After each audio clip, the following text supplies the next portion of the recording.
In today's video, I'm going to teach you how to apply a credit memo to an invoice in QuickBooks Online, and we're going to get it all done in just about 5 minutes. Whether you're an experienced QuickBooks user or just starting to get the hang of it, following along with these steps will guide you through the process smoothly and efficiently.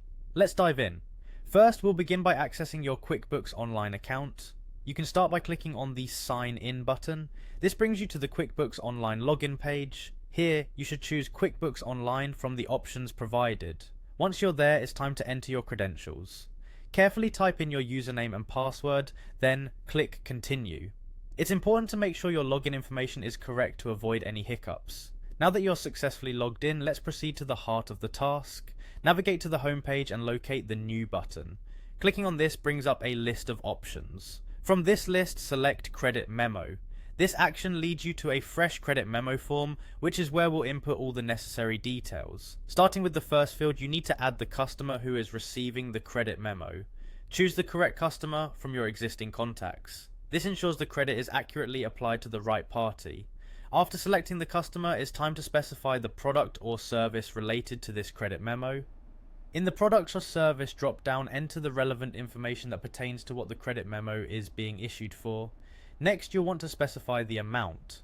The amount should reflect the precise value you are crediting the customer for, so double check that this number is accurate before proceeding. Make any adjustments as necessary to reflect the correct total. Once all this information is populated, your credit memo is nearly ready to be finalized. Double check each entry to ensure that everything is accurate and complete. When you're certain that you have everything in place, the final step is to click on Save and Send. This option saves your credit memo in QuickBooks and simultaneously alerts the customer by sending them the memo for their records.